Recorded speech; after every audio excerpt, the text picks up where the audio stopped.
Bienvenue dans Au creux des confidences, l'espace où les silences se brisent, les histoires se racontent, chaque histoire compte. Aujourd'hui, je reçois Honoré et Diaba Agbo, CEO de la société Sagay, une société de publicité et de marketing qui a plus de 10 ans d'expérience aujourd'hui. Il a collaboré avec des marques comme Orabank et Fanmilk. Dans cet épisode, il nous raconte son histoire avec sincérité, ses hauts et aussi ses bas, mais surtout l'impact que cela a eu sur sa vie professionnelle et personnelle. Allez, c'est parti!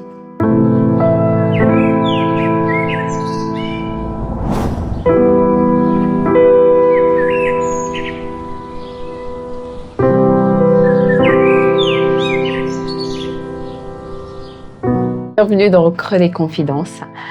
Je suis aujourd'hui avec Honoré et Diaba Agbo, CEO de la compagnie Sagay, une compagnie de publicité et de marketing qui fait son petit bonhomme de chemin. Ça fait 10 ans aujourd'hui que Sagay compagnie existe et il a travaillé avec de grandes marques comme Fanmilk, Joyful Sound, Orabank, etc. Alors, bienvenue Honoré. Merci. Dans Au creux des confidences. Merci. Aujourd'hui, tu es là pour nous parler particulièrement de l'entrepreneuriat. L'entrepreneuriat selon toi. Tu vas nous parler des moments marquants de ta carrière, des difficultés que tu as rencontrées, des hauts et des bas. Entre calomnie, entre insolence et entre calomnie, insolence et occultisme, en fait. Voilà, on est quoi? Donc, tu vois un peu, voilà, c'est un peu ça, ce qu'on a rencontré. Sinon, ce que j'ai rencontré dans mon petit parcours d'entrepreneur. Okay? Quand vous pensez que vous êtes au sommet et que vous, par la même occasion, vous trouvez qu'il y en a qui sont en bas de l'échelle, vous leur crachez dessus. C'est ce que moi j'appelle l'insolence, c'est-à-dire, vous voyez? Et vous avez été victime de ça particulièrement? Je ne vais pas en parler. Si je dois en parler, c'est... Mais puisqu'on est là pour ça, oui, je t'en parlerai. Oui, moi, j'ai déjà été, entre guillemets, comme je dis d'habitude, avec mes gars et Canton et on en rit, j'ai été déjà baptisé, directement comme ça, dans le bureau d'une chef. OK? Tout simplement parce que je la regardais pas. Je la fixais pas. Pendant que je répondais à ces questions, elle m'a versé de l'eau dessus, littéralement. Wow. À l'époque, c'était très compliqué. Donc, j'ai marché de Todman. Okay. J'ai marché de Todman à Agoué, aller-retour, voilà, parce que y a un client qui me devait normalement. Et ça, tous les entrepreneurs l'ont vécu, surtout dans la com, des choses comme ça. Occultisme alors? Vous savez, souvent c'est des choses que je n'aime pas dire. Même partant de la première question, il y a tellement de choses à dire. Vous savez, le talent d'un homme, le talent d'un homme lui ouvre la voie. On est d'accord? Ouais. Et nous bossons dans un milieu où plusieurs personnes sont talentueuses, OK? Et il est question d'étoiles. Les questions d'étoiles, quoi. D'accord. Et si entre-temps, votre étoile brille légèrement un peu plus que d'autres, si ces personnes semblent être un peu plus fortes que vous, spirituellement, pour ceux qui y croient, il paraît qu'on pouvait envoûter une personne juste par le fait de lui serrer la main. Okay. Tu en as déjà entendu parler? Oui, clairement. OK, j'en ai déjà été victime. Comment je sais? Oui. C'est ça? Non, c'était la première fois que j'ai eu à être en contact avec ce genre de choses-là. Mais c'était qui? C'était pas un concurrent. Mais c'était pas techniquement un concurrent. Mais quelque part, c'était un concurrent parce il avait une petite équipe de com et on s'est retrouvés sur un travail ensemble. OK. Voilà quoi. On s'est retrouvés sur un travail ensemble. Donc le but était Le de but te est déstabiliser. physiquement et spirituellement. Bah après, ça a continué, même avec des gens qu'on respectait, même avec des pasteurs. Désolé. Des gens voudraient s'accaparer de vous. Ok. Les gens voudraient que vous n'alliez nulle part à part chez eux. De conviction, ils essayent de vous convaincre par les mots et tout, ça ne marche pas. On essaye de l'autre côté. Ça, c'est du côté des pasteurs. Oh oui, des hommes spirituels. D'accord. Voilà, et tout. Ou des chaises, les chaises sur lesquelles on devrait s'asseoir à l'entretien ont été minées. Très bien. C'était très chaud quand même. C'est pas du jeu. Oui, je veux pas parler des nuits blanches. Des nuits blanches où on n'arrive pas à dormir. On n'arrive pas à dormir tout simplement parce qu'on a peur de dormir. Et entre-temps, des nuits blanches tout simplement parce qu'on n'a pas été payé. Et là, on a appris de tout ça parce que maintenant, il n'est pas possible qu'on ne soit pas payé d'entame d'un travail. C'est pas possible. On a appris beaucoup de choses et tout ça nous a servi de leçon. Et c'est pas, on ne peut plus commettre les mêmes erreurs qu'il y a 10 ans, 12 ans. C'est impossible. Ça a dû être vraiment difficile. Oui, évidemment.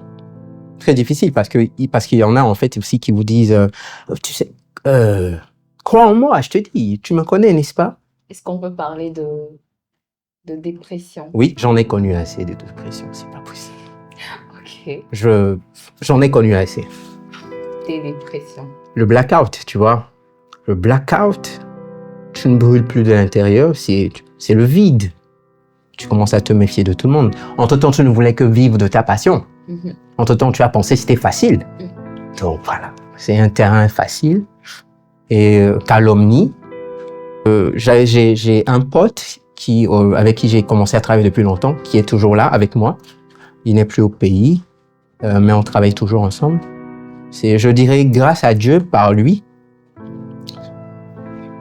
je me suis relevé souvent de mes dépressions. Alors, j'imagine qu'il n'y a pas eu que des moments difficiles, il n'y a pas eu que des moments sombres. Mhm. Il y a eu aussi des moments de lumière, j'ai envie de dire, Mhm. des bons moments. Je veux parler de soutien, de ton entourage. De quelques personnes. Est-ce que tu en as eu? Bah ouais. Bah ouais, je pourrais en faire un roman, tu sais. Oui, déjà tout petit, c'est ma mère. Ça ne finit pas parce que ma mère, elle existe toujours. Et comme j'avais dit, moi, je suis l'aîné d'une famille. Et ce qui est bien avec, c'est qu'elle connaît les difficultés par lesquelles on est passé, elle et moi. Et du coup, j'ai toujours... voilà, c'est quelqu'un qui a toujours été là pour moi. Parce que j'étais assez colérique. J'avais un problème avec la colère. Quand j'arrivais pas à avoir les courbes que je veux, je m'énerve, je déchire le papier. C'est ma mère qui me calmait. Je sais que tu peux y arriver. Allez, viens, je t'aide. Voilà, elle me tient par la main. Même si les courbes ne sont pas comme je veux, je me calme. Non, c'est ainsi. Jusqu'alors, je dirais. Du coup, quand je traversais les moments compliqués, c'était la plupart du temps qui était là. Après, ça ajoute mon pote, mon grand frère, Théophile, Monsieur Théophile Winga, Théo Light, qui est toujours là. Après, mes petits frères ont grandi. Ensuite, il y a mon petit frère aujourd'hui, à qui je fais un big shout-out, voilà, qui aujourd'hui aussi bosse dans la com, j'en suis fier, qui a été un très bon élève, très attentif. Voilà, il est aussi là pour moi, on va dire en quelque sorte. En plus, j'ai des milliers de frères aujourd'hui, avec qui on partage la même idéologie, les mêmes principes d'éthique et tout. C'est chic. Il y a beaucoup de jeunes qui sont partis de moi, c'est ce qu'ils disent. Oui, Gando, nanani, nanana. Donc, mon petit frère aussi me dit souvent, bah ouais, tu sais, c'est toi, c'est chic. Bah, c'est ce qu'il raconte. J'ai envie de le croire. Mais quelque part, est-ce que ça te fait plaisir? Quelque part, oui. Ça me fait plaisir parce que moi, j'ai toujours été victime de discrimination depuis tout petit. Donc, entre-temps, c'est bien. Ça fait du bien de voir des gens dire « Ah bah ouais, toi, tu sais, t'as toujours été une source d'inspiration pour moi. Je me suis inspiré de tes visuels. J'adore ta façon de penser. » t'es un bon DA, j'adore et tout. Aujourd'hui, je suis devenu ça. Je suis devenu ça à cause de toi, à cause de ça. C'est chic, quelque part. Même si souvent, c'est pas... Je ne construis rien là-dessus. Mais moi, aujourd'hui, ce qu'on appelle l'amour, tel on le connaît, non, je connais pas. Je connais pas. Non, je connais pas. Donc, s'il y a une amoureuse quelque part... Non, je veux dire, à l'époque... Oui, à l'époque, oui. À l'époque, oui. Est-ce qu'elle te donnait le courage? Non, il y en avait, non. Parce que moi, de base, sans mentir, je suis une personne assez fragile. Je l'étais. C'est bon? Et moi, plutôt, c'était la communication qui marchait avec moi. Mais mon père n'était pas plutôt communicatif. Mon père avait sa façon de communiquer, tu vois. Il n'était pas émotif. C'est-à-dire, il avait le caractère d'un vrai homme, quoi. D'accord. Voilà, donc du coup, ça marchait pas trop entre lui et moi jusqu'à aujourd'hui. Mais moi, tu sais, moi j'ai un garçon de 11 ans aujourd'hui. Donc, c'est après qu'on m'ait donné un enfant, c'est après que j'ai eu un enfant que j'ai commencé à comprendre que, oui, c'était son langage à lui. Donc du coup, aujourd'hui, c'est pas trop fort entre lui et moi, mais je te garantis que c'est le modèle par excellence. D'accord. Oui, parce qu'aujourd'hui, je suis assez rigoureux. Il ne faut pas confondre dictature et rigueur. Je suis assez rigoureux et principe grâce à l'éducation de ce monsieur. Aujourd'hui, j'arrive à faire la part des choses, à distinguer ce qui est amusement, ce qui ne l'est pas. OK? Moment d'amusement, moment de travail, grâce à lui. Aujourd'hui, si j'ai l'excellence dans mon travail, c'est grâce à lui. Parce qu'il m'a appris depuis tout petit à être focus. OK? Donc oui, c'est vrai que côté communication, c'est pas trop ça. Mais franchement, il mérite tout, hein. Faut dire. C'est mon premier mentor, il faut dire. Le bon modèle de Le père. premier mentor, ensuite ma mère, deuxième mentor, la deuxième mentor. Donc ma famille a commencé à s'écrouler financièrement en ce moment. On est d'accord? Et il faut dire, les humains diraient, non, c'était pas le moment pour moi d'avoir un enfant, tu vois. Et tout, quoi. En plus, ça m'avait pas tout de suite aidé pour me stabiliser, pour mon équilibre dans la société. Mais j'ai su comprendre rapidement qu'en fait, c'était la vie. Il fallait que ça vienne. Et je l'ai pas regretté. Donc, du coup, c'était pas un accident, en fait. OK. Non, c'était pas un accident. C'était planifié. C'était planifié parce que entre-temps, tu vois, je me sens... Moi, à la base, je suis une personne solitaire. C'est bon? Et à l'époque, j'avais pas une très bonne communication avec ma compagne. C'était un peu bizarre, mais elle était un peu jolie. Du coup, je voulais un petit garçon d'elle. Et puis, voilà, histoire d'avoir un compagnon de route aussi. Et tout. Donc, faut dire que c'est un peu ça. Il est arrivé dans cette période-là un peu bizarre où ça n'allait pas vraiment et tout. Mais au même moment, c'est quand même une chose qui m'a permis de savoir prendre la route, savoir me lancer comme il fallait, quoi. C'est-à-dire rien à perdre. Rien à perdre. Il fallait quand même.